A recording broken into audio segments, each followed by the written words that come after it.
decir, una asociación también empezar a mostrarse ustedes como un pilar en la atención, ¿no? Creo que Mari, que me conoce, siempre he dicho que ustedes son piedra angular también en la atención del paciente y sobre todo, bueno, hablando del paciente hemato-oncológico, sin duda son importantes. Bueno, vamos a dar inicio al tema de bioseguridad en la administración o administración de quimioterapia antineoplásica. El cáncer sin duda es una enfermedad o un grupo de enfermedades que pues día con día va en aumento y que es importante darle la atención. Tan solo el año pasado por Globocan fueron reportados nuevos casos de 19.292.789 casos nuevos.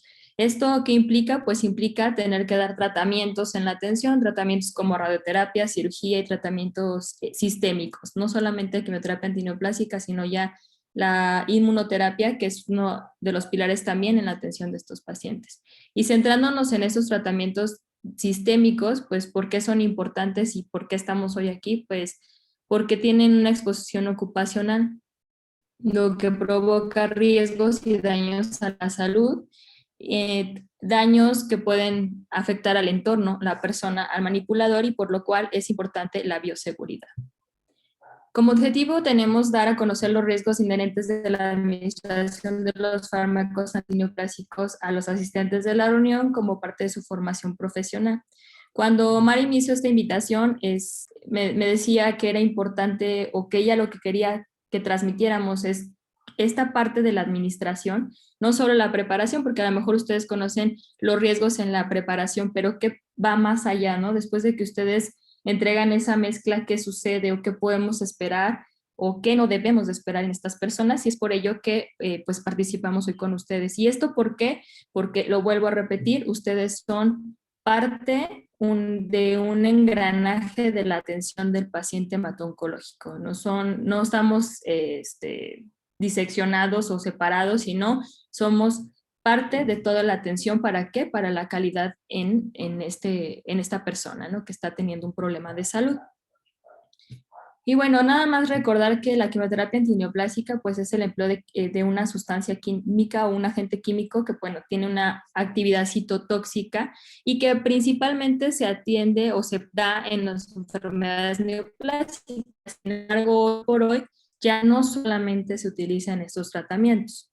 Tenemos tratamientos como artritis reumatoide, como lupus eritematoso, algunas enfermedades de endocrinología, algunas de neuro o síndromes nefróticos. Entonces, cada vez el uso de estos medicamentos, pues sin duda va a más áreas o varias especialidades, pero pues principalmente sigue siendo usado en pacientes oncológicos. Y bueno, estas sustancias son utilizadas o se empezaron a descubrir desde 1945, cuando hubo el accidente del barco de Beri, donde el gas mostaza tuvo contacto con los militares. Esta sustancia química, pues lo que mostró fue una aplasia medular en estas personas, que muchos murieron, y bueno, fue el parteaguas para empezar a buscar cómo podían estas sustancias hacer uso, obviamente terapéutico, por esa situación que fue pues de daño a muchas personas, cómo se puede utilizar a beneficio de la población. Y esto lo menciono porque, bueno, estos medicamentos o estas sustancias pues son capaces de inhibir e impedir el crecimiento desordenado de las células tumorales, y esto pues va a detener o alterar la división celular, destruir las células que se multiplican más rápidamente. ¿Qué quiere decir con ello? Pues que desafortunadamente no solamente va a atacar o destruir las células tumorales, sino todas aquellas que se dupliquen rápidamente. En nuestro organismo tenemos varias, ustedes lo saben, como las hematopoyéticas, las epiteliales y las gastrointestinales, y de ahí algunos efectos pues, que se muestran en las personas que reciben estos tratamientos. También estas sustancias pues tienen propiedades como son mutagénicos, carcinogénicos y teratogénicos. Esto pues no todos los fármacos tienen todas las propiedades, pero pues algunos tienen todas. Y esto genera pues mucho ruido en el personal de salud que atiende a estas personas y que tiene que manipular estos fármacos. Y pues sin duda esto impacta en la atención. Entonces, ¿por qué hablar de la bioseguridad en la aplicación de medicamentos peligrosos como es un citotóxico? Pues porque existen riesgos inherentes. ¿A qué? Riesgos pues para el ambiente, riesgos para persona y para el manipulador. Y como lo comentaba hace un momento, es uno de los problemas que más se presenta, que es el miedo a la manipulación de estos fármacos. Y bueno, entendamos por manipulación muchos eslabones del tratamiento oncológico, ¿no? Vamos a mencionarlos ahorita un poquito más adelante. Entonces, es por ello que es importante hablar de esta parte. Voy a omitir la parte de la preparación porque nos vamos a centrar un poco en la administración, aunque no deja de ser parte de la administración, ¿no? Porque no inicia solamente con la aplicación del fármaco, pero pues para poder aterrizar a lo que Mari me comentaba, que es que ustedes conozcan un poquito más qué sucede con enfermería. Bueno, habla de bioseguridad, la Organización Mundial de Salud entiende o define a este término de bioseguridad como el conjunto de normas y medidas destinadas a proteger la salud del personal frente a riesgos biológicos, químicos o físicos a los que está expuesto durante el desempeño de sus funciones. Esto es lo que, como lo define la Organización Mundial de Salud y lo que se busca, ¿no? Bioseguridad, hablamos de cualquier tipo de estos riesgos que se presentan. En 1998 señalaba que globalmente ocurrían 120 millones de accidentes laborales anualmente, que se producían más de 2.000 muertes y entre 68 millones de nuevos casos de problemas de salud. Estos eran provocados por la exposición profesional ante riesgos ocupacionales. Y cada año sufría 2 millones de lesiones por objetos punzocortantes. Esto hablaba del 5.7%, siendo pues siempre las enfermeras del sector profesional más afectado por esta situación. Incluso pues el 40% del profesional de enfermería sufre alguna lesión por este riesgo ocupacional. Digo, no tan lejano, podemos ver lo último que hemos estado viviendo en este último año sobre este COVID, ¿no? Que es la población, además de que es el que más número de personas laborando tiene. Hablar de la exposición ocupacional en la administración de estos fármacos, pues les decía, es un procedimiento o un proceso que lleva muchas partes, ¿no? Desde la manufactura del medicamento, el transporte, la distribución, la preparación, la administración, el almacenamiento y sobre todo la eliminación de residuos.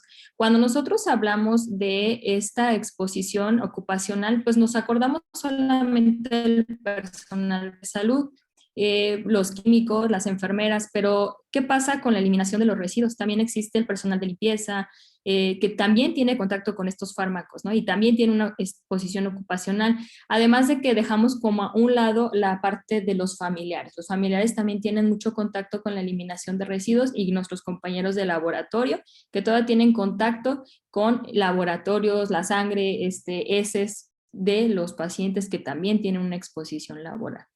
Y es importante mencionarlo porque puede haber riesgos desde algo tan sencillo cuando hay una exposición inadecuada, y resalto esta parte de inadecuada, por eso todas estas capacitaciones, ¿para qué? Pues para tomar las medidas necesarias de protección. Puede haber desde dermatitis, alergias, mareos, dolor de cabeza, hasta obviamente tener un daño en los cromosomas, problemas de fertilidad y obviamente cáncer. ¿Por qué? Porque tenemos una exposición poco a poco de estos medicamentos. Sin duda, la preparación tiene una mayor exposición a estos fármacos, pero servicios como una quimioterapia ambulatoria, que todo su tarea diaria es estos medicamentos, pues también se tiene una exposición, y de repente esta parte no es tan valorada, ¿no? O tan estudiada como la parte de la preparación. Por eso es importante hacer énfasis en esto. Esto aunado con otros factores que predisponen a las células a tener alteraciones como genética, tabaquismo, alcoholismo, alimentación, sedentarismo, etcétera, ¿no? Alergias incluso y lesiones cutáneas para poder estar en estos servicios, pues obviamente predispone a las células a tener un mayor riesgo. Y esto porque existen vías de administración, ¿no? De entrada, perdón, de estos medicamentos, entre ellas pues está la inhalación. Está también la vía oral, el contacto directo y la vía parenteral. Esto, ¿por qué es importante entenderlo? Porque todas las medidas de seguridad, las barreras de protección, pues tienen que ver con todas estas vías de entrada de los fármacos, y hacer énfasis en que es importante seguirlas.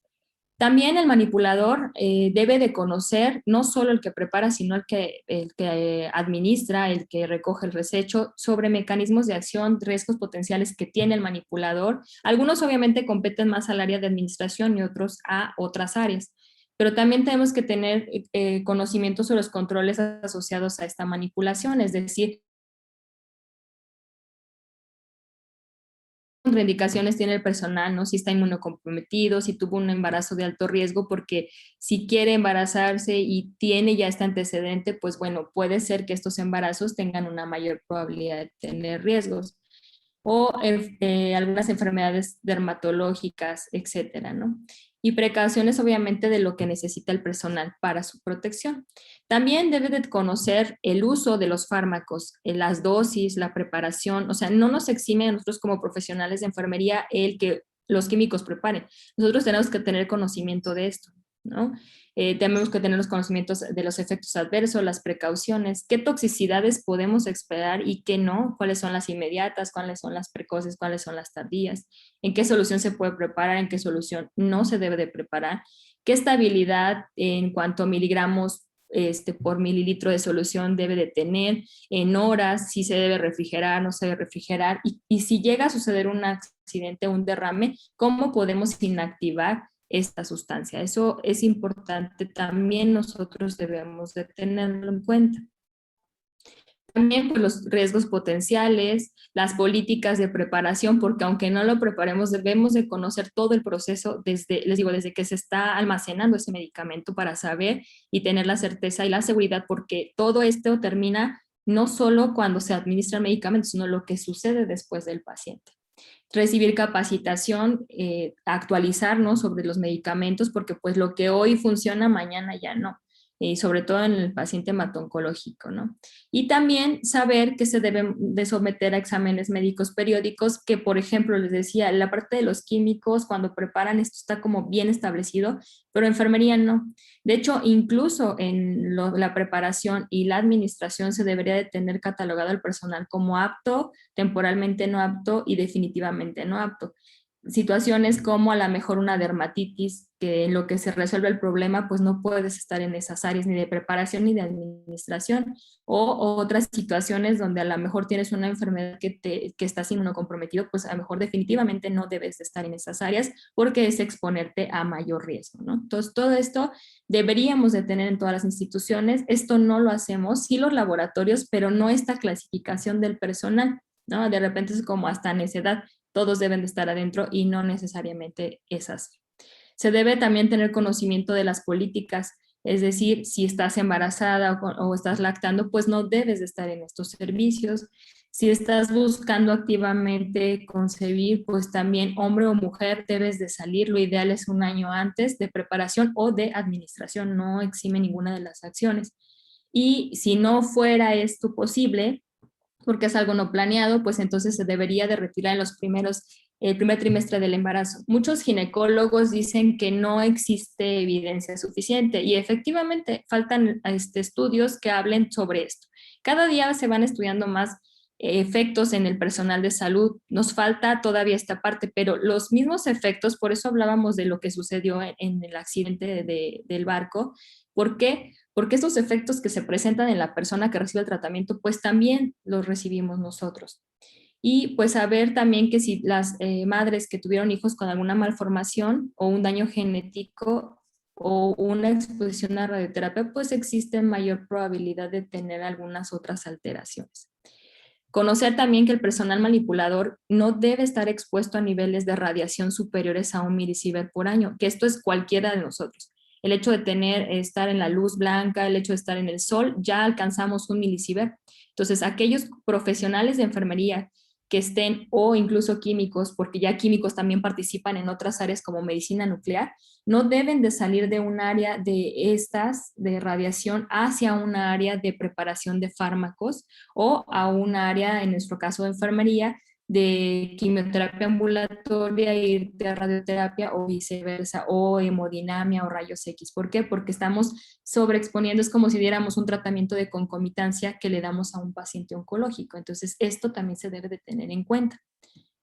Otra, Otra parte importante es conocer por las medidas de seguridad en el manejo, de qué instalaciones debe de tener cada institución para poder aplicar este medicamento. Y llamamos instalaciones, vamos a ver más adelante cuestiones del paciente, desde que si el sillón cómo debe de ser, las instalaciones propias de la central de mezclas, el personal, o sea, quién está capacitado para hacer quién tiene las competencias necesarias para poder hacer esta función, la indumentaria, las prácticas de preparación, dónde se deben de almacenar, cómo se deben de almacenar, el transporte. Muchas veces en el transporte no cuidamos esta parte, ¿no? Ni guantes se utilizan y ya andamos tocando, es igual que el COVID, ¿no? Dejamos ahí aerosoles en el elevador o en las mesas, etcétera. Entonces tenemos que tener también este conocimiento.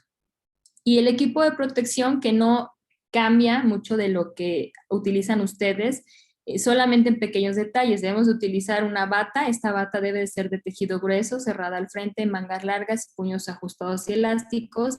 La ideal es que fuera una bata de baja permeabilidad o impermeable. Desafortunadamente nosotros no tenemos enfermería, no hacen unas batas para el personal porque pues es más movible que un químico, pero bueno, lo que tenemos en todas las instituciones, hasta el Instituto Nacional de Cancerología, es la bata quirúrgica. Es importante que sí sea de tela porque la desechable pues traspasa si llegamos a tener un accidente.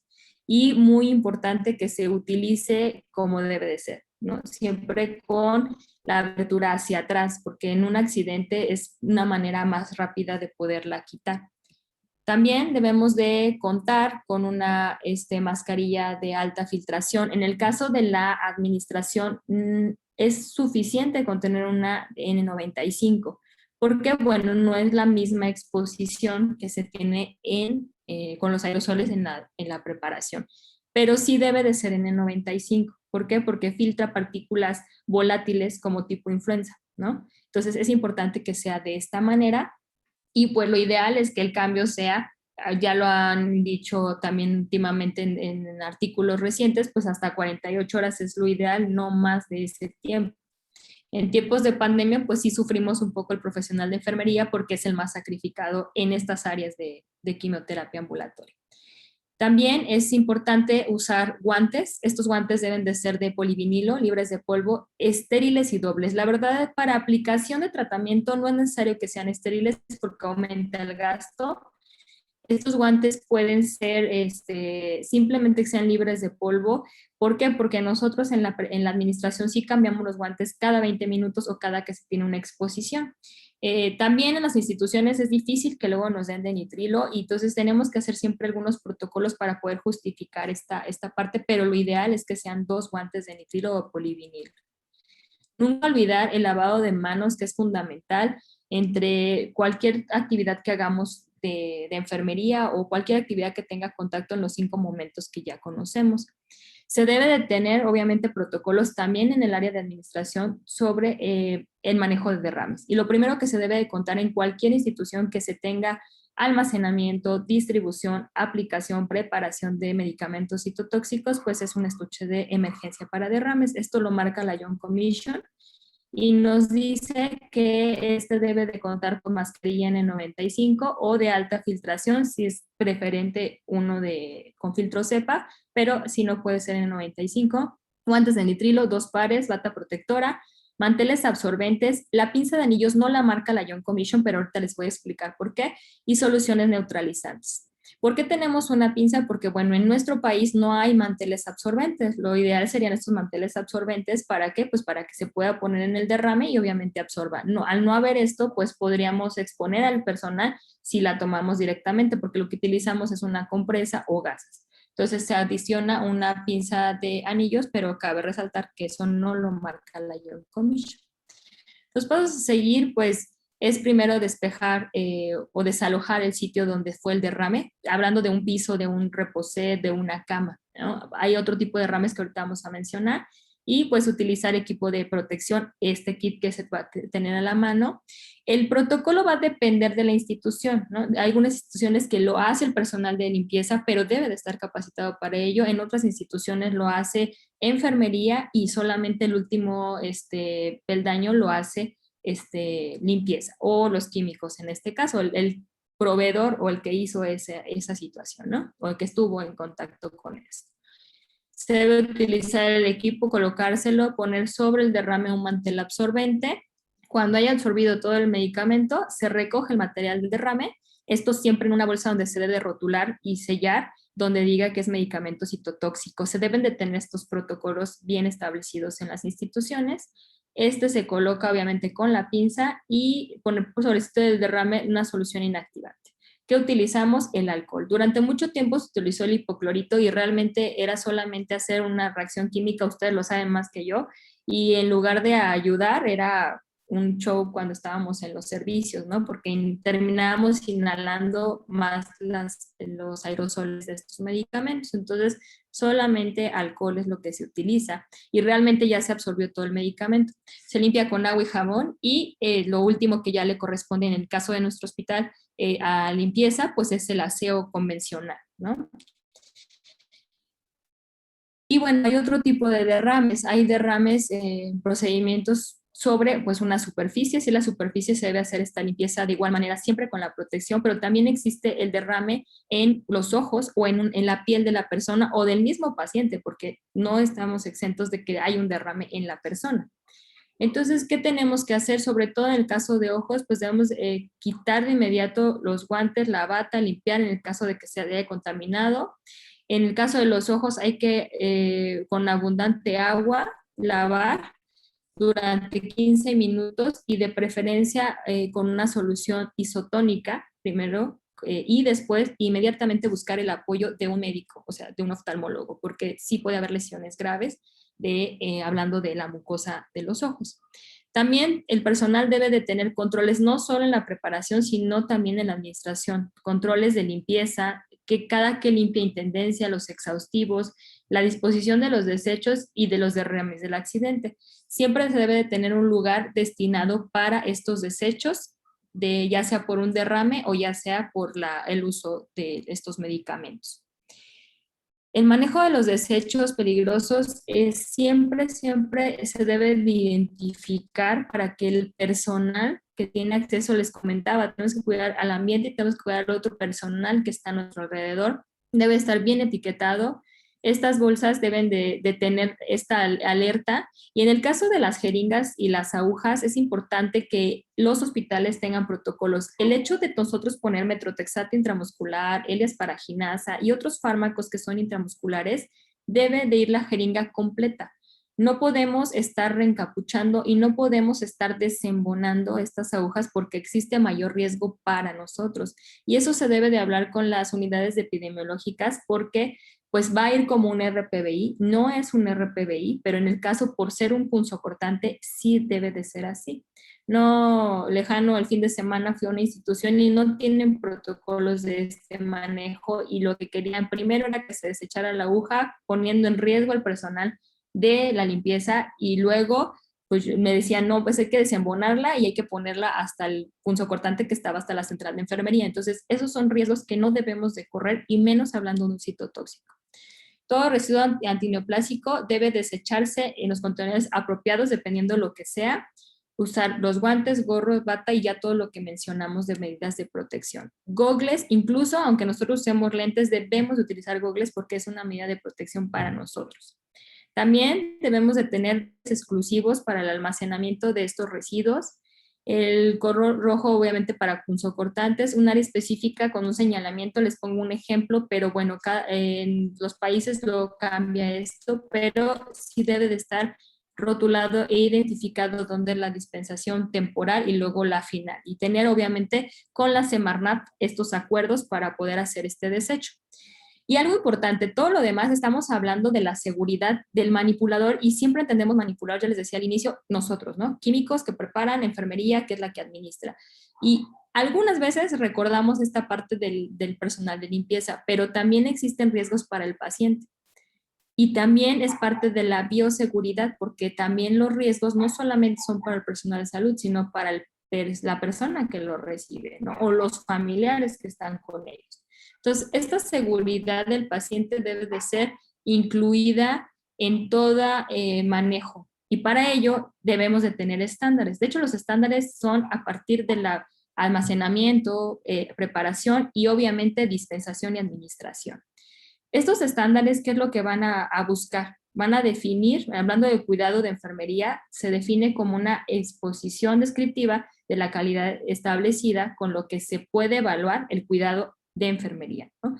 ¿Qué cuidado estamos prestando? Y con estos estándares podemos medir la calidad en la atención, hablando ahorita propiamente de enfermería, y es una pauta de actuación que se produce como el resultado de la relación entre los criterios y las normas que están establecidas, que es utilizado para evaluar pues cómo se da esta atención, esta calidad. Ok. Voy a tratar de ir un poquito rápido en esta parte, tú me dices, Mari, porque sí es muy amplio todo lo que podemos esperar en las personas, pero sí quiero hacer énfasis en esta situación, sobre todo porque los estándares son lo que hoy por hoy tenemos que tomar en cuenta para la seguridad del paciente, que es lo principal de nosotros. Esto en cuestión de enfermería nace los estándares desde muchos tiempo muy remoto, desde Florence Nightingale, quien fue pues pionera en enfermería, y esto fue en el año 1854, con medidas básicas de higiene que pues les comparto, ¿no? Esta profesional que no era como tal todavía enfermera, pero que fue el parteaguas para poder ser lo que somos hoy, hizo la diferencia y que no estamos lejanos en nuestro día a día, ¿no? Hoy con nuestros compañeros médicos, porque había una diferencia significativa en la atención que daban las enfermeras, en ese tiempo las parteras, a la atención que daban los médicos. Florence Nightingale fue convocada a la guerra de Crimea, donde pues quería ver o querían hacer que se disminuyera la mortalidad que se estaba presentando. Florence tuvo una participación muy importante porque disminuyó la mortalidad a un grado de que tenían 40% de mortalidad y lo disminuyó al 2%. Esto con una medida tan sencilla como el lavado de manos, que se veía que en la sala que era atendida por el profesional médico, pues no era el caso, había una alta mortalidad. Y esto, pues a través de la observación, que Florence dijo, se tienen que hacer estas medidas, este estándar, para que la atención sea igual, y esto disminuyó tifoidea, cólera y disentería, algo muy importante en la historia, y desde entonces se utilizan estándares en la atención. Porque, bueno, ustedes están más familiarizados con estos eventos adversos que han marcado la historia y por lo que se ha hecho incluso pues la farmacovigilancia que ahora ustedes siguen haciendo énfasis y que cada día me da gusto que vaya siendo más aceptada y se lleve más a cabo, ¿no? Esto empieza con eventos tan importantes hablando de oncología como la talidomida, ¿no? En los años 50, donde este medicamento era utilizado pues para las náuseas de las mujeres embarazadas y pues que el resultado pues no fue el esperado, sino que había un aumento del 20% de malformaciones en aquellos infantes que fueron nacidos o recién nacidos de estas mujeres, donde pues se vieron 10,000 casos de focomegalia, ¿no? Algo pues catastrófico porque no era lo esperado y por eso en 1961 pues su comercialización fue clausurada, ¿no? Para este fin. Obviamente hoy la talidomida es utilizada con fines de tratamientos oncológicos por esta situación que se fue ya estudiando con otros estándares de calidad. Y otro evento importante pues fue el reportado en los años de entre 1937 al año 2006, donde pues se vio aumento de muerte de 371 infantes y también había daño renal en aquellas personas que habían consumido medicamentos que estaban pues en un excipiente de dietilenglicol, que pues esto también fue catastrófico, ¿no? Entonces esto fue abriendo un parteaguas para ver y hacer estudios toxicológicos y clínicos en los años 70, donde pues ¿qué se buscaba? Pues ver marcadores moleculares y poder tener también como pues más certeza de los medicamentos. Esto para ustedes yo creo que fue algo muy importante, ¿no? Ver cómo se daba la absorción, la distribución y entender un poco más cómo funcionaban todos los medicamentos para dar un tratamiento más seguro. Y esto pues es importante mencionarlo porque hablando de estándares y que voy a camino de la administración del medicamento es que hay errores en la medicación. Y estos errores se producen a diario en nuestras instituciones y en nuestra atención y que pone en riesgo la vida de los pacientes que de por sí ya tienen su salud alterada o mermada por una enfermedad. Y a mí me gusta mucho esta parte que leí cuando Luciana en 1994 decía que el 1% de los problemas que se daban en el error de la medicación eran realmente por gente incompetente, ¿no? O sea, no era algo que la gente quisiera hacer, o sea, era algo que tenía más que ver con los procesos de toda la indicación de los medicamentos. Entonces, es todo este eslabón para llevar a cabo la administración de un medicamento. Y en 1999 esta publicación decía que errar era de humanos, ¿no? Y así es, errar es de humanos porque todos tenemos errores, podemos fallar. Por eso insisto que ustedes son un pilar fundamental en la administración y en el seguimiento de estos medicamentos, hablando específicamente de onco. En todos, pero obviamente hablando ahorita de onco. ¿Por qué? Porque las fallas son prevenibles, ¿no? Y se evita tener daños a la seguridad en los pacientes. Y esto en Estados Unidos, en este año, en el 99, se reportaban de 44,000 a 98,000 norteamericanos morían al año por un error en la medicación, de diferentes que ya ustedes conocen más que yo. Era la octava causa de muerte en los Estados Unidos y el costo aproximado por año era de 29,000 billones de dólares. Esta conclusión llegaron en este libro que se publicó que la mayoría de estos problemas pues eran sistemas defectuosos, que había fallas en el sistema y que no era la persona que quisiera obviamente hacerle un daño a la persona. Entonces esto fue dando y marcando parteaguas para hacer muchas cosas. Errores de gran impacto mediático que tienen que ver propiamente con situaciones oncológicas, pues uno fue en 1984. Esta tenía que ver con la supervisión de los residentes. Libby Sion, de 18 años, hija de un periodista famoso, muere en Nueva York, en el New York, perdón, Hospital, debido a que parte, pues no había supervisión de los residentes y hacen una indicación que estaba un poco, pues, dudosa, ¿no? Y pues desafortunadamente hubo daños importantes. Otro error mediático fue en 1994 y que este creo que es el que más ha impactado hablando del paciente oncológico, es el de Betsy Lehman, de 39 años. Ella era una periodista especializada en la salud, o sea, buscaba siempre notas de este tipo. En el Boston Globe muere por una sobredosis de quimioterapia en el Dana-Farber. Esto, pues hizo mucho ruido, por eso, aparte de que era una figura pública, pues el Dana-Farber llamaba la atención sus acciones. ¿Por qué? Porque era un hospital dedicado a la oncología, ¿no? Entonces, ¿cómo es posible que haya un error en este tipo de medicamentos? Su caso, pues, llevó a revisar todos los errores. Fue como la primera vez que se dedicaron a ver el error de la medicación. Se hizo una focalización de la ambigüedad de la prescripción en el rol de la prescripción, porque se hacía esto a mano y fue cuando se empezaron como a tratar de utilizar medidas de computadoras y ayudas decisivas, ¿no? Para esto. ¿Por qué? La indicación de Betsy era de, así estaba, tal cual, 4 gramos por metro cuadrado en 4 días. Estaba 4 gramos, metros cuadrados, perdón, ahí hay un error, overfed, ¿no? O en inglés, perdón.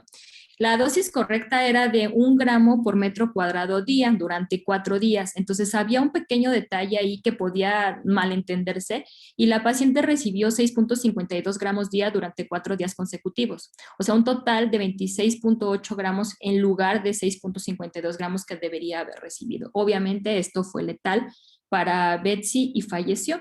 Pero esto fue algo muy importante que hizo que el Dana-Farber volteara y dijera qué estamos haciendo mal. Otro caso también presentado poco tiempo después, un segundo evento en Dana-Farber fue de una mujer de cáncer de ovario con metástasis. El profesional colocó mal una coma decimal con un resultado pues fatal en la paciente. Estaba recibiendo cisplatino, recibió una dosis, solo una décima de la dosis apropiada del medicamento de rescate. A consecuencia de esto, por este error, pues la paciente entró en falla renal, tuvo pérdida de la audición y pues también obviamente se atrasó su tratamiento y tuvo una toxicidad importante por cisplatino. La complicación, pues obviamente, aparte de que hizo que hubiera retraso en la atención, pues obviamente terminó con la muerte de la paciente. Entonces, ¿esto por qué? Porque es importante tomar en cuenta que la administración del medicamento inicia desde la prescripción, inicia desde tener toda esta validación del tratamiento. Y bueno, porque en 1999 pues informaba estos números importantes, ¿no? De 44.000 a 98.000 muertes por año, que era impresionante. Y entonces es como una caída fulminante que cada vez va en aumento si no tomamos las medidas de precaución. Entonces, la seguridad del paciente lo que busca es eliminar lesiones, no lesionar a la persona por accidentes y no eliminar el error. O sea, los errores van a estar y tenemos que identificarlos y eliminar más bien las complicaciones. Por eso en el 2005 la Young Commission empieza a trabajar arduamente en el Dana-Farber, porque cuando se dio lo de Betsy se revisó y no hubo ni un químico que corrigiera, ni hubo ni una enfermera que diera la observación, nadie. Se corrió a muchas personas por estos errores que hubo, pero se tomaron el tiempo después de decir qué pasa. O sea, no podemos nada más correr gente y qué. Entonces nace la Joint Commission Internacional, pone un departamento específico para la seguridad del paciente, con 5 pilares importantes. Empieza a buscar ser líder en la seguridad y calidad, busca y evalúa eventos centinela, la transferencia de la información de los pacientes y las metas para la seguridad del paciente y los programas de Speech Up, ¿no? Para ver que no haya dolo en las acciones. Y bueno, ¿qué busca? Tiene muchas intervenciones la Young Commission, pero hablando de los medicamentos, pues la selección del tratamiento, la obtención del tratamiento, cómo va la prescripción, la preparación, la dispensación y obviamente el monitoreo después de la aplicación. Estos pilares pues buscan estandarizar el cuidado, la seguridad en la atención, la capacitación continua del personal y la mejora continua de la calidad y la eficacia de la asignación de recursos.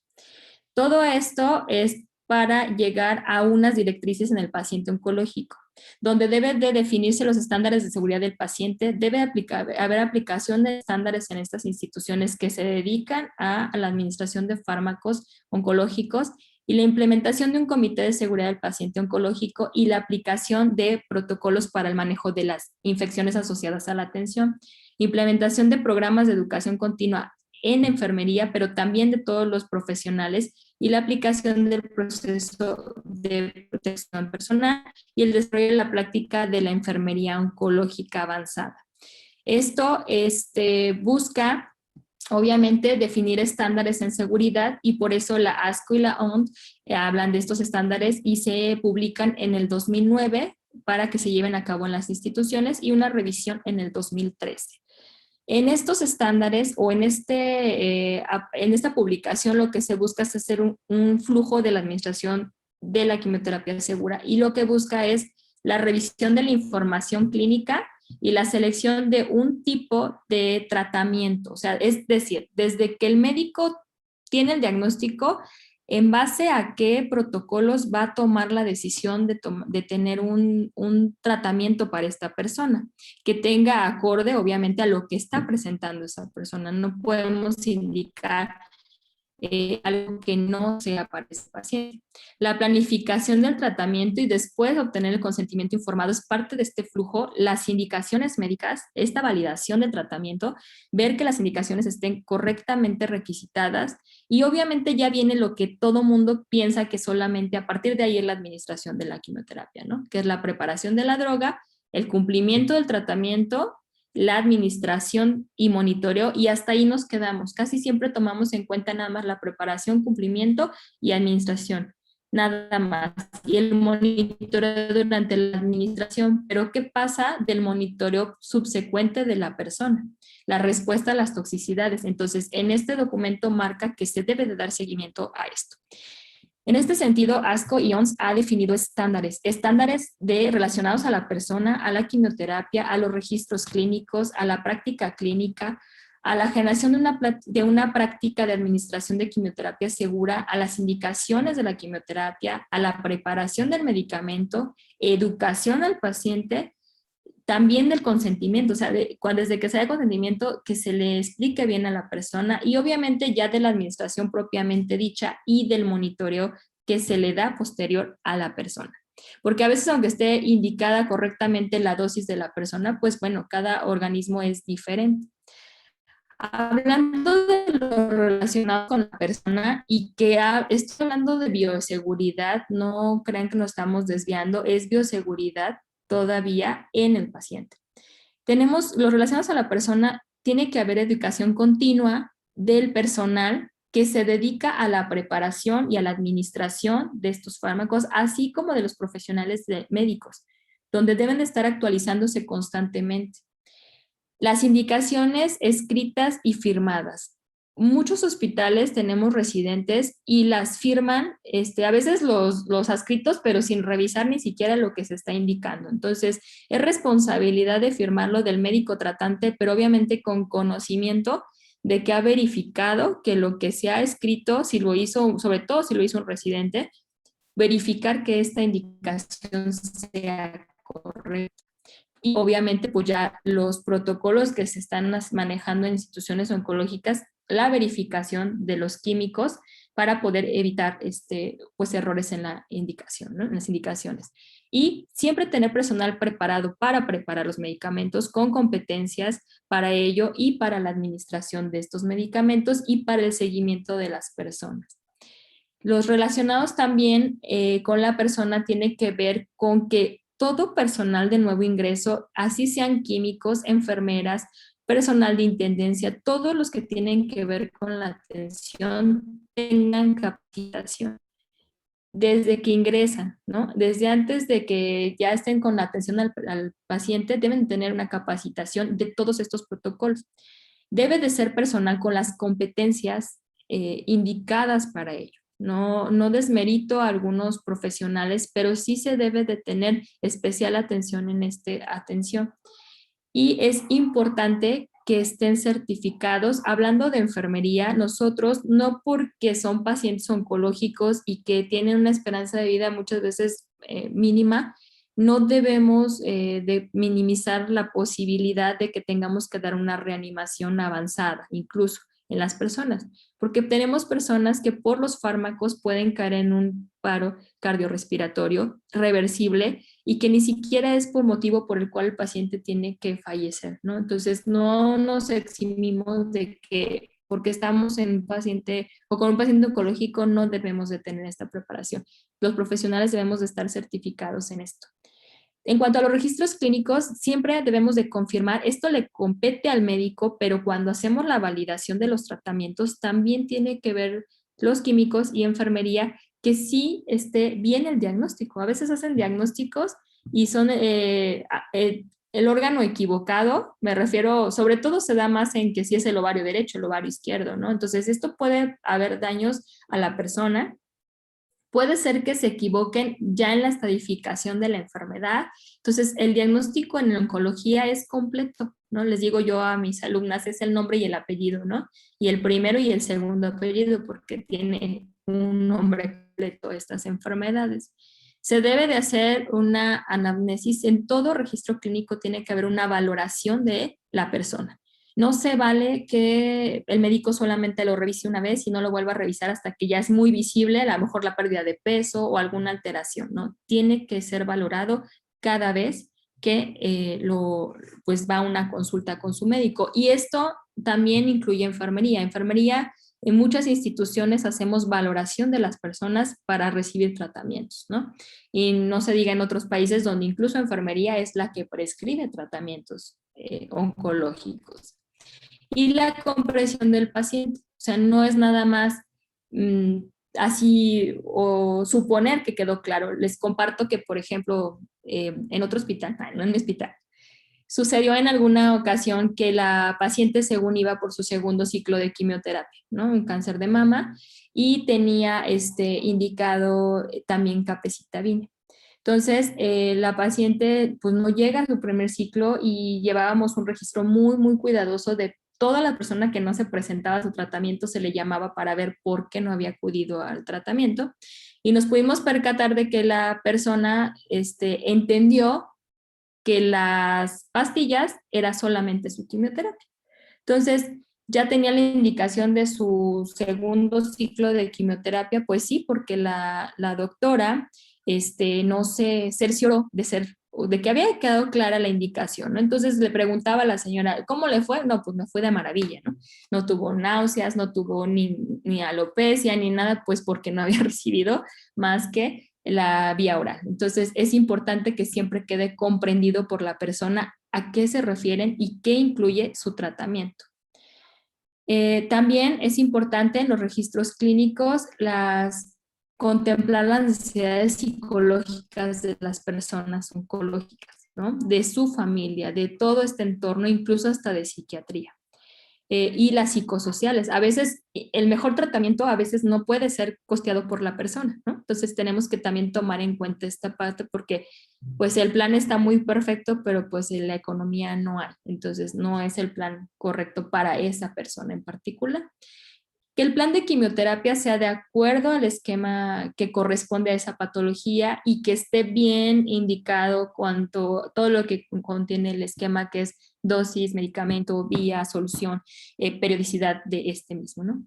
Y los controles y monitoreos, es decir, cada que debe estar todo registrado en el expediente, cada que se le van a tomar laboratorios a estas personas, ¿no? O si se van a hacer algún otro tipo de estudios, debe de quedar plasmado en el expediente. También se deben de tener, y todo esto también tenemos que ir haciendo la vinculación enfermería junto con los médicos y junto con los químicos. Debe de quedar claro lo relacionado también con el esquema, que quede bien marcado lo que ya les comentaba. El registro de modificaciones es fundamental, porque a veces los médicos dan por hecho o piensan que solamente ellos tienen que saber que se disminuyó una dosis porque tuvo alguna toxicidad importante y minimizan nuestra participación en ocasiones, ¿no? Y yo creo que siempre es importante en el paciente oncológico la comunicación con todo el equipo interdisciplinario, porque sí es importante para nosotros saber por qué se está modificando. Si no, yo pues le voy a decir que está mal indicado, ¿no? Porque está disminuido o y si incluso se aumentó de peso, ¿no? Le aumentaron la dosis y pues yo no se la voy a querer poner porque pues no corresponde, ¿no? Entonces es importante siempre registrar el motivo por el cual se suspende, se disminuye, se aumenta la dosis, etcétera. Y el registro de control de laboratorio. También nosotros, enfermería, hace la valoración de los laboratorios. Aunque lo haya revisado el médico, nosotros siempre estamos revisando controles. O si un paciente es diabético, verificamos la glucosa y sobre todo también en algunos tratamientos que sabemos que van a elevar esta situación. Entonces, siempre se va viendo toda esta vinculación de la persona. También se debe tener políticas del consentimiento informado, quién lo llena, cómo lo llena, si se hace en compañía de psicología, si se hace en compañía de quién, porque bueno, también el tratamiento oncológico es para los infantes. Entonces es importante que queden también claras la situación para los tutores y incluso pues si es necesario que esté el apoyo psicológico para el llenado del consentimiento informado. Entonces cada institución debe tener sus políticas de cómo llenar, con quién, en qué momento se debe de llenar. Y pues también tener las competencias para la administración. Y hice aquí énfasis, y no es este anuncio de SAFE, pero todas las instituciones que preparan medicamentos deben de tener control de calidad. Si, por ejemplo, como nuestra institución es una empresa externa, esa empresa debe de tener control de calidad y lo debe de proporcionar a la institución. ¿Por qué? Porque es nuestra responsabilidad, aunque se esté contratando a una empresa externa, ¿no? Siempre debe de existir estos controles. Y ya en la etapa del proceso de administración, se consta obviamente la prescripción, que esto le corresponde al médico, pero él tiene que estar basado en los establecidos para esta situación. En el caso de adulto, casi siempre pues, se basan en los protocolos de la NCCN, o hablando del paciente pediátrico, pues hay varios grupos colaborativos en los que se basan, pero bueno, en nuestro país se basan más en los propios de nuestro país, ¿no? Pero siempre tienen que tener de dónde lo tomaron o de dónde se está estableciendo ese protocolo. En la etapa de preparación y dispensación que corresponde a al farmacéutico, al químico, pues obviamente tienen que tener protocolos y bueno, me da mucho gusto, por eso les decía al principio, que yo vea que los químicos cada vez se van posicionando en donde corresponden, ¿no? Mari lo sabe, o sea, yo siempre he querido que vean al químico como lo que es, ¿no? O sea, no nada más un despachador. Entonces, el farmacéutico o el químico en oncología tiene que tener también sus protocolos de validación de las indicaciones, de la preparación de la droga, de la redispensación, dispensación del medicamento, ¿no? A lo mejor una mezcla no se utilizó, pero ¿cómo la vas a asignar a un nuevo paciente para que no se desperdicie ese fármaco? Protocolos de distribución, de derrames, etcétera. Eso es en la parte de la preparación y dispensación. Y pues la incorporación fundamental del químico farmacéutico clínico oncológico que debe de estar dentro de este peldaño, ¿no? Y la etapa de administración que corresponde a propiamente enfermería, pues parte de la información recopilada del paciente de toda la fase previa a todo esto y la pre ya en el momento de la administración, la intra y la post administración de quimioterapia y que esto es donde voy a dar parte a lo que quería Mari que aterrizara un poquito, o sea, qué riesgos existen a la hora de estar administrando, ya vimos muchos, pero qué puede suceder en las personas, ¿no? En la fase de prequimioterapia tenemos que hacer una valoración de la persona oncológica. Es decir, todo lo que ya mencionamos, que la prescripción esté correcta, que no haya habido errores a lo mejor hasta en la validación. Tenemos como varios peldaños donde somos un equipo y podemos darnos cuenta de los errores y algo que se pudo haber pasado. Y obviamente la valoración de la persona propiamente dicha.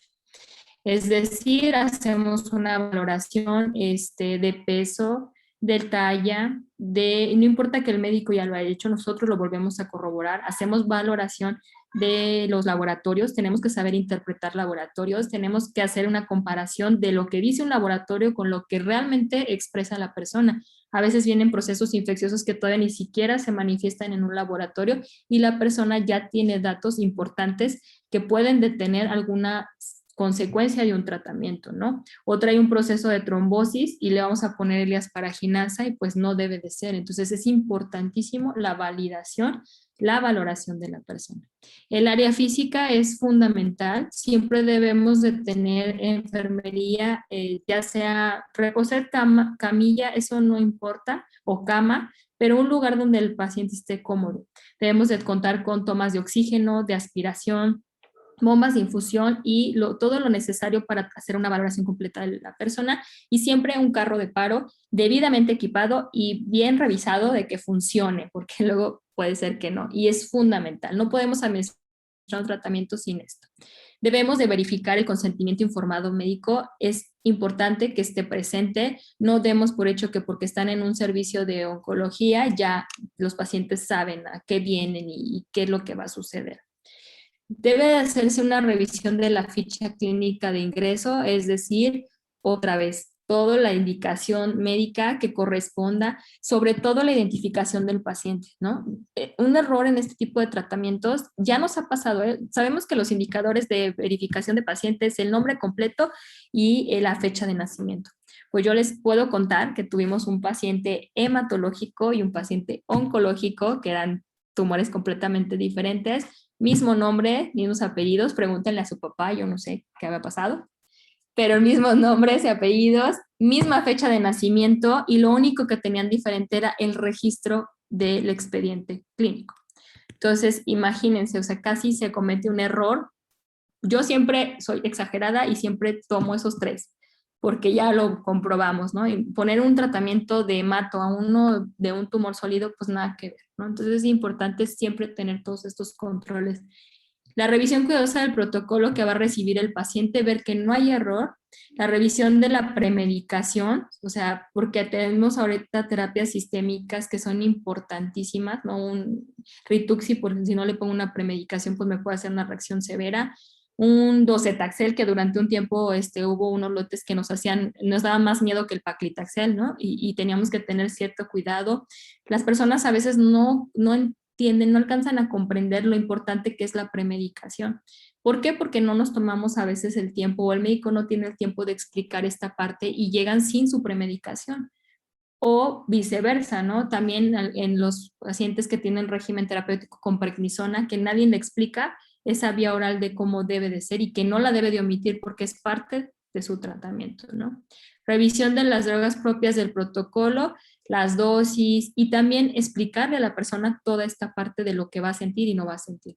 Tenemos que tener la revisión de los protocolos de la extravasación de las drogas, porque no es lo mismo que tenga un vesicante o un irritante o un no vesicante administrando en ese momento. Los riesgos que pueden suceder en ese momento de la administración es diferente, ¿no? Y tenemos que tener conocimiento sobre ello, porque, bueno, puede terminar en lesiones importantes. La revisión de los protocolos de derrame y cómo actuar, que ya lo mencionamos, el chequeo del peso y la talla actual del paciente, ya se los comenté, la revisión correcta del cálculo de la dosis y la estimación de la escala de Karnowski en valoración de performance status para nosotros y muy importante porque nos da parteaguas para ver si el protocolo está bien indicado, ¿no? O si es una persona que puede recibir este tratamiento sistémico.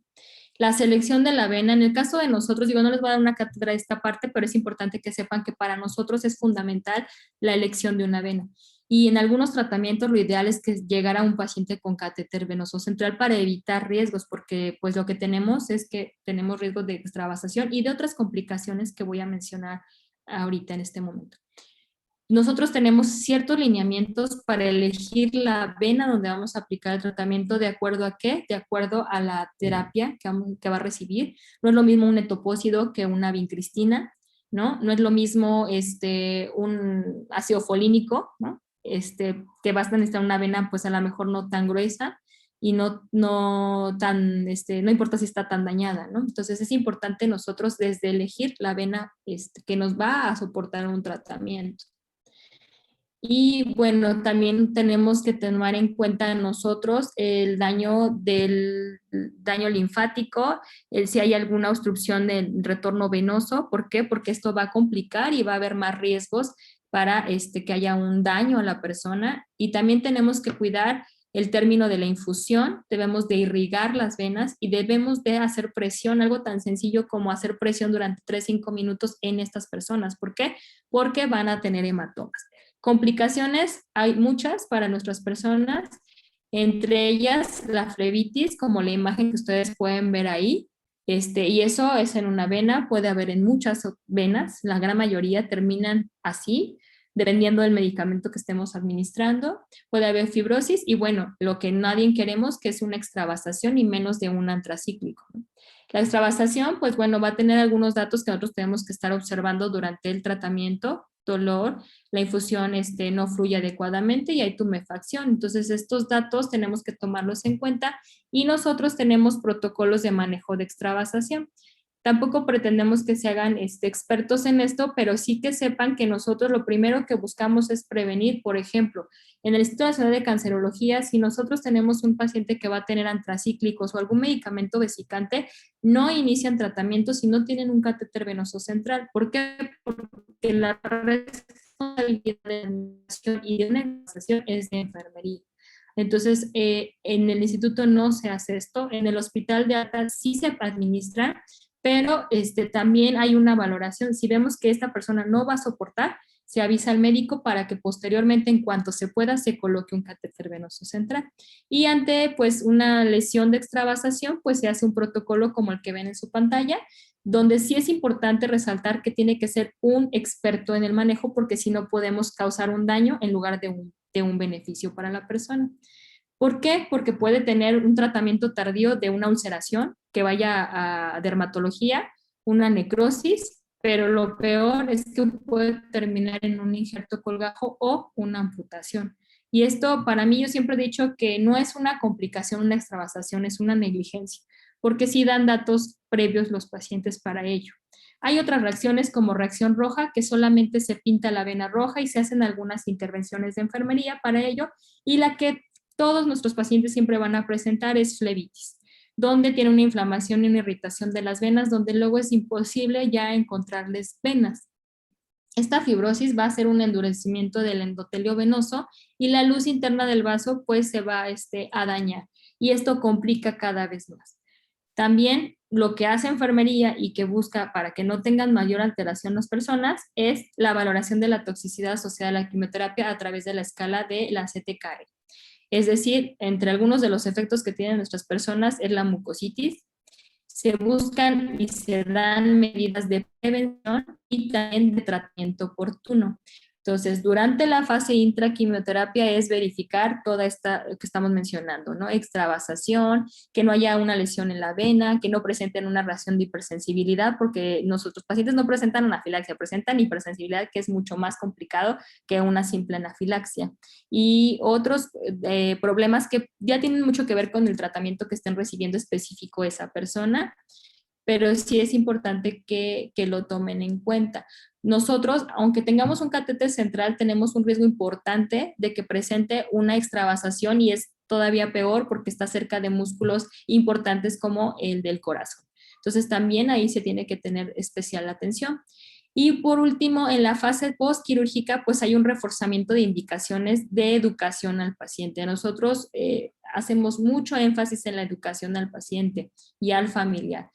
Les decía en el inicio que al que menos cuidamos es al familiar, entonces muchas veces no les explicamos que hay que jalarle a la taza del baño 2 veces, que de preferencia no sea el mismo baño. ¿Por qué? Porque recordemos que se van a seguir eliminando los medicamentos por esta vía.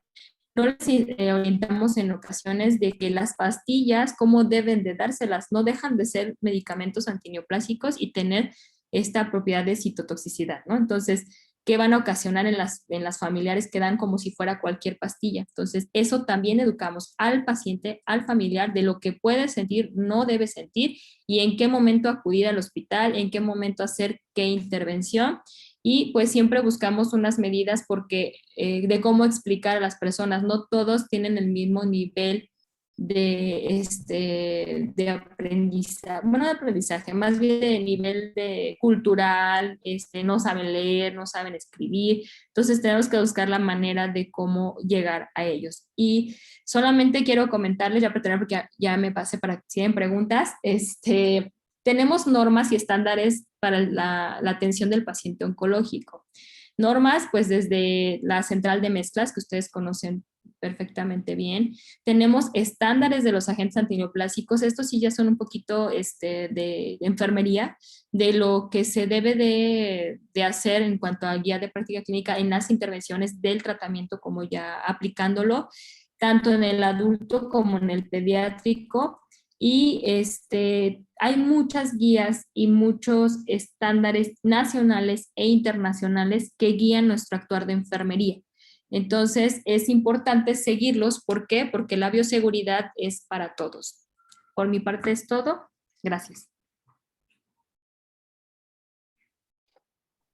Bueno, muchas gracias, Jessy. La verdad es que estuvo extraordinaria tu presentación. Nos llevaste de la mano desde la parte de la historia, la importancia de cada uno de los que formamos parte del equipo interdisciplinar en esta área, de cómo manejar al paciente oncológico desde que se informa, ¿no? Que va a recibir un tratamiento de quimioterapia. En el chat tenemos algunas preguntas, las voy a leer para que nos ayudes a dar respuesta. Liliana Ortega, nos pregunta que en tu hospital, ¿cuál es el número máximo de pacientes oncológicos ambulatorios que pueda atender una enfermera? ¿O cuál es el estándar respecto a este punto? Ok. En el hospital tenemos una organización de la siguiente manera.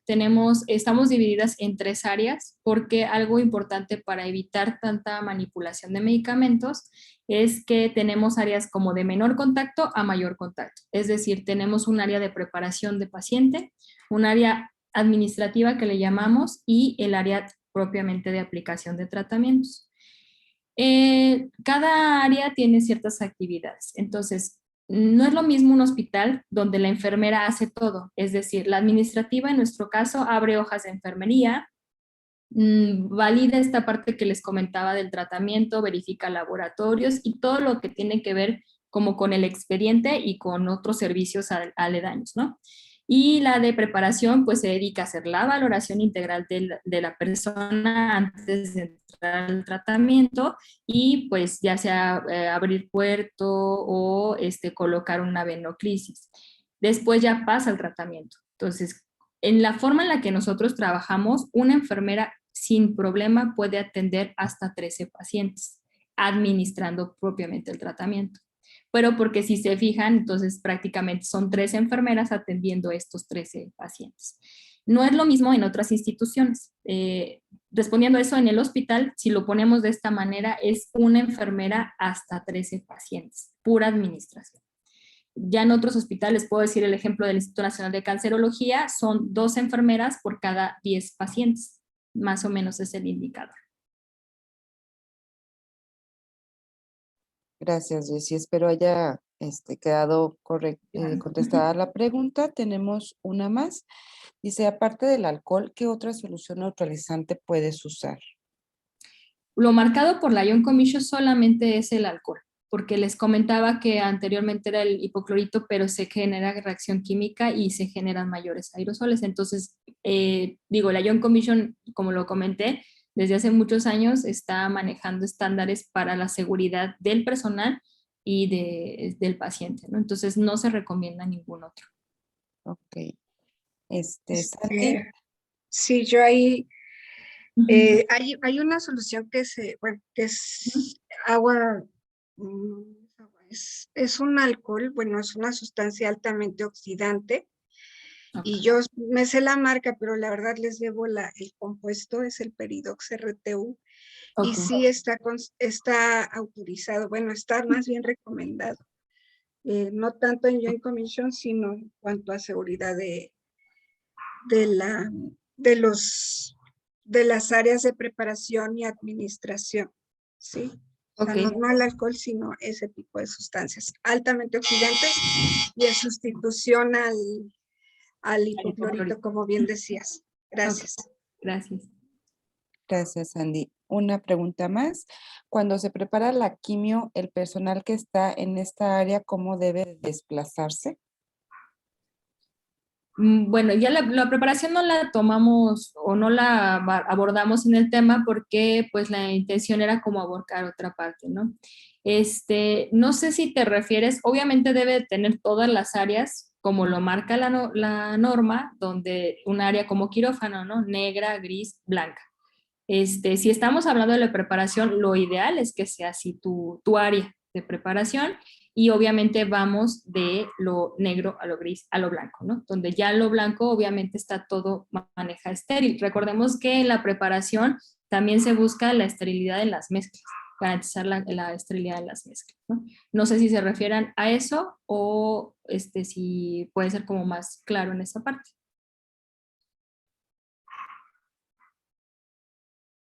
Sí, Jessy, me comenta Sergio Sánchez que queda claro. Ok, gracias. No sé si alguien tuviera alguna duda para nuestra ponente el día de hoy, que quiera tomar la palabra. Ajá. Bueno, buenas noches. Nuevamente, Sergio, con la pregunta, ya referente a la pregunta ahorita es también, no sé si entendí o entendí mal, la persona que una vez prepara el medicamento o la enfermera que lo está administrando, ¿se puede desplazar o es como un tipo, ahí ya me quedó la duda si era como que potencializaba la interacción, algo así por el estilo, es que ahí me quedé con la duda. Ok. Si es como un fomite, el que transmite la toxicidad. Ok. Mira, lo que pasa es que la organización que tenemos nosotros, ya hablando del personal de enfermería, nosotros no preparamos las mezclas, nosotros ya las recibimos preparadas. Esta parte de la organización que tenemos nosotros, el personal que administra solamente está en el área de administración de tratamientos. Es decir, pues está con bata, está con guantes y no manipula otra parte, que esa es la intención, ¿no? Que no manipule ni hojas de enfermería, ni computadora, sino nada más en esa área que es como de mayor exposición. Y la que está en administrativo solamente está en el escritorio, computadora, teléfono, etcétera, precisamente para evitar que haya manipulación de otras áreas. y la de preparación es la de menor exposición. Ella solamente está en el cuarto de preparación y esto se va rolando cada semana, se van cambiando de área. Ok. Perfecto. Muchas gracias. De nada. Bien, ¿alguna otra duda? Aprovechen que tenemos aquí a la experta. Bueno, pues no habiendo más dudas, Jessy, yo te agradezco enormemente la participación que nos has dado a la asociación. Esperemos que no sea la única ponencia. No sé, Sandy, si nos quieras decir algo más para dar por terminada la sesión. Ya nos pasamos unos minutitos, pero la verdad es que ha valido mucha la pena aprender de todas las áreas. Hemos tenido sesiones con médicos especialistas, con químicos, ahora con la parte de enfermería, que al final de cuentas somos en la parte ya operativa, con las que tenemos mayor contacto, mayor comunicación, y como lo mencionaste en su momento, ¿no? Somos a final de cuentas un equipo para tratar de detectar aquellos posibles errores, tener barreras para que realmente la atención al paciente sea de una manera segura desde que la primera llegada, ¿no?, al hospital, la entrevista o la atención con el médico, hasta que lleva a cabo el proceso de la aplicación de la quimioterapia y después, ¿no? Porque después viene el seguimiento como tal, que ese es otro tema totalmente profundo de abordar en el seguimiento de los tratamientos como tal. Entonces, de mi parte, pues estoy agradecida, la invitación por parte de la asociación para que te unas con nosotros en lo posterior, con una plática más, que somos afortunados de tenerte. Claro que sí. Mari, perdón, estoy viendo una pregunta de Lisette, sí, nada perdón. más para aclararlo. Sí, efectivamente es una sola persona en la colocación de accesos vasculares, ya sea central o periférico. Siempre es una persona. Bien, gracias, Jessy. Sí, no la había visto la pregunta. No te preocupes. Sandy, ¿algo más? Pues agradecerte, licenciada Jessy, muy valiosa tu presentación, muy, muy rica, la disfrutamos creo que todos en todos los sentidos. Y bueno, reconocer el papel obviamente de las enfermeras que son pioneras en el cuidado del paciente oncológico, pues de mis primeras maestras, ¿no? Hace muchos años, en el hospital donde yo estuve, pues las enfermeras que estaban dedicadas a los pacientes. Y bueno, pues el reconocimiento a su profesión, como siempre, y pues muchas veces nos enseñaron a purgar vías, a ver, a usar una llave de 3 vías, por ejemplo. Oye, ¿cómo le hago? Porque quiero hacer una preparación y necesito usar la llave de 3 vías. Y Claro. bueno, siempre siempre dispuestas a apoyarnos, y pues muchísimas gracias por tu excelente ponencia, y como dice Mari, que no sea la última vez que te tenemos aquí en nuestros foros. Muchas gracias por tu experiencia y por la documentación de tu ponencia. Gracias. No, gracias a ustedes por invitarme, y claro que sí, siempre, de verdad no lo digo, y Mari sabe que no lo digo por quedar bien con nadie ahorita, pero sí creo que ustedes son parte importante, y cuando Mari me invitó al tema, a mí me gusta mucho saber qué hacen ustedes. Desde que llegaron los licenciados en farmacia al hospital, cambiar esa perspectiva de que el químico está solamente repartiendo medicamentos, ¿no? Entonces, que no es así, o sea, tiene una participación muy importante, y vuelvo a repetir, felicidades a todos por estar haciendo algo diferente en su carrera, ¿no? En su profesión. Entonces, pues no, aquí estamos, y en lo que podamos ayudarles, pues adelante, ¿no? También que conozcan todo lo que hacemos y no nada más estar como al lado del paciente.